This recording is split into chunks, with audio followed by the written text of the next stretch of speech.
The King and the Prime Minister at St James's Palace this evening. They do not, if they can help it, interfere publicly in one another's business. But that is being tested now by the fallout from the sexual abuse allegations levelled at Prince Andrew by Virginia Giuffre, allegations he denies. The question of the Prince's home, Royal Lodge, is becoming political. Prince Andrew leases Royal Lodge from the Crown estate, the profits of which go to the Treasury. Not that the Chancellor was going to risk talking about it. Is it right to say the public purse is missing money from the rent he's allegedly not paid? Well, I don't have the details of that, and I haven't seen and had a chance to go through that information. The leasehold agreement, released to the Times, showed that Andrew paid £1 million up front in 2003 and at least £7.5 million for repairs. But the current rent is literally one peppercorn, if demanded, per year. If he gives up the lease, the Crown Estate would need to pay Prince Andrew more than £500,000. The lease doesn't expire until 2078. Royal matters are not normally discussed in Parliament, but MPs are now asking questions. I think the public will rightly expect a level of transparency when it comes to looking at the lease and comes to looking at how Prince Andrew has been able to live the life of a prince at the taxpayer's expense when he's embarrassed the King and when his behaviour has gone completely contrary to British values. I think it's really important that either the Public Accounts Committee or another committee in Parliament takes a much closer look at Royal Lodge. Just as a point of principle, should Andrew be in Royal Lodge at all? I think Prince Andrew needs to take a long, hard look at that question. Even the Prince's local Tory MP says it's time to think about downsizing. What I would say gently to Prince Andrew is that the royal family have been good enough to acknowledge that the situation with his titles is not tenable and to not use them. And if I was Prince Andrew, I would be considering my position about whether Royal Lodge really fits in the same kind of bucket. Persuading Prince Andrew to give up Royal Lodge, or if it came to it, his titles, would be the preferred method for the palace and the government, as there are risks in putting any of this to Parliament. There are some parliamentarians in both houses who for a long time have wanted to open up all sorts of questions. It would be a big call, I think, for the government to say it's now we're taking this from being a matter led by the royal family to now the government leading on this issue. But even if he's not using them, Prince Andrew's titles are now a matter of public debate, as is this imposing mansion with extensive grounds, a secure Windsor location and a high-profile landlord. Carl Dinnan, News at 10, Westminster.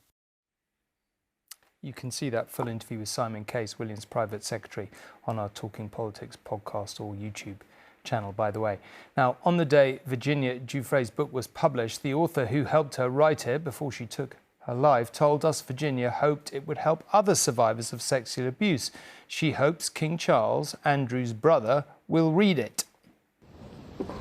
First of all, I just want to say thank you all for turning out and putting... Virginia Giuffre is the woman who became the voice and the face of the Epstein survivors. I was recruited at a very young age. She took her own life earlier this year. But her posthumously published book is a devastating look at the sex trafficking rings that abused her, especially the one led by Jeffrey Epstein and his partner in crime, Ghislaine Maxwell. I wrote a preface to the book.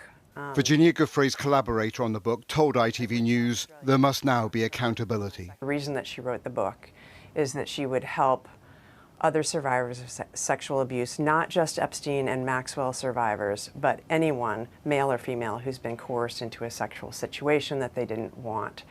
And her hope was to say to those people, I see you, I am you, and I understand the shame you feel. According to Virginia Giuffre, one of her abusers was Prince Andrew, a claim he strongly denies. She also accused many other men of assault over a number of years. I've worked with her for 4 years. She told me everything she could remember about her life and what she cared about and who she was with and where she was. The thing she always said to me about her memory was, I may not remember particular dates, times, days of the week, but I remember, as you would, if there's a man on top of you raping you and his face is 6 inches from your own, you remember that face. And Amy Wallace says the King has a role to play as well. My sense of King Charles is he's always been a very decent man. I'd be thrilled if you'd read it. This cause needs more people speaking out, and it needs men speaking out, not just women. The King of England would be a prime example. He would be a prominent man saying, this is an outrage. You know, he has granddaughters. And I won't stop fighting. I will never be silenced. And for Virginia Giuffre and her collaborator, there is an overwhelming need for investigations to continue. This book is not about Prince Andrew. This is about a system, about men who are powerful and wealthy hurting young girls.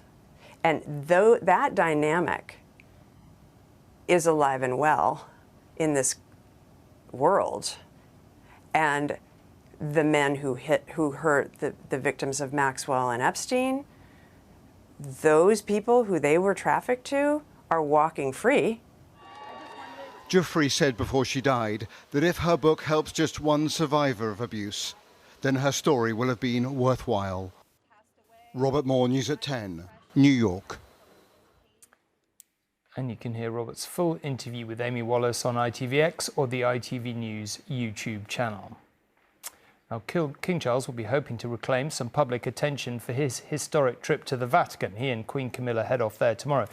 Chris is there tonight. Chris, we saw a poll today showing 80% of Britons, which in any poll is a pretty large number, want Prince Andrew's titles removed. It is clearly unpopular. What can and will the palace do about this? Well, Tom, yeah, that poll from YouGov, you do quite wonder who the other 20% are who don't think that his dukedom should be removed. But I'm told if you look at the figures, 14% of those are don't knows.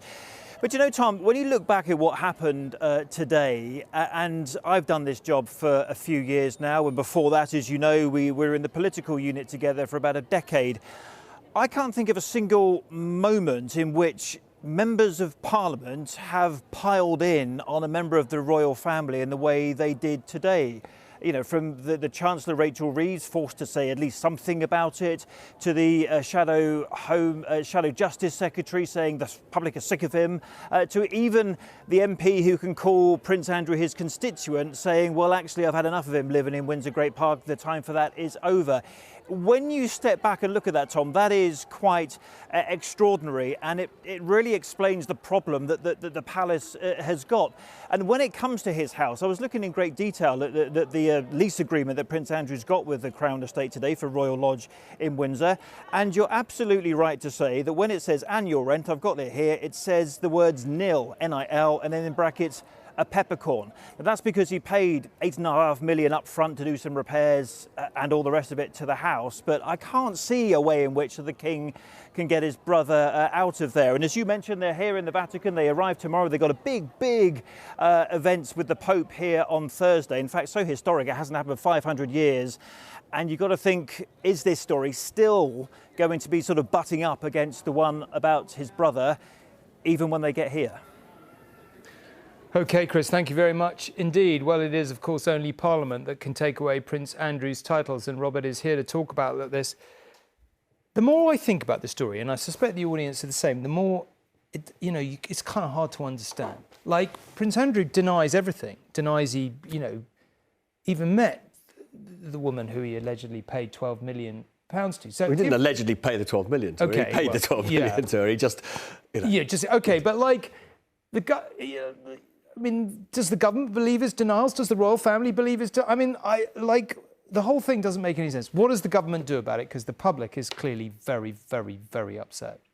So the official position of the Prime Minister is he will take his lead from the monarch, from King Charles. But privately, when I talk to members of the government, they don't believe that the status quo, which is that Prince Andrew voluntarily agrees not to use his titles, they don't believe that will hold because, as we've heard from Chris, public opinion overwhelmingly against Prince Andrew and overwhelmingly in favour of legislation to strip him formally of his titles. Now, we had a very interesting conversation today with the former Cabinet Secretary, former most powerful civil servant Simon Case on our podcast. And one of the things that we talked to him about is who is driving sort of opinion within the palace in respect of what to do about Andrew.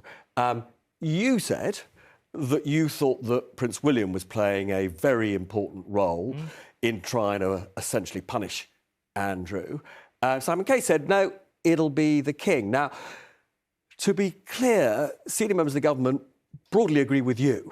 They think that William is acutely aware of public opinion, will not want the monarchy to, in a sense, be defying public opinion. So my reading tonight is that the Prime Minister is expecting to hear from the King, that there needs to be this very, very unusual legislation which would formally strip Prince Andrew of the dukedom. There's a separate issue, because there is a way of taking away, frankly, his right to be a prince as well. Now, I don't know if we're quite in that territory yet, but it is quite clear to me tonight that I think within the palace and within government, because of where public opinion is, very anti-Andrew, the status quo is not going to hold.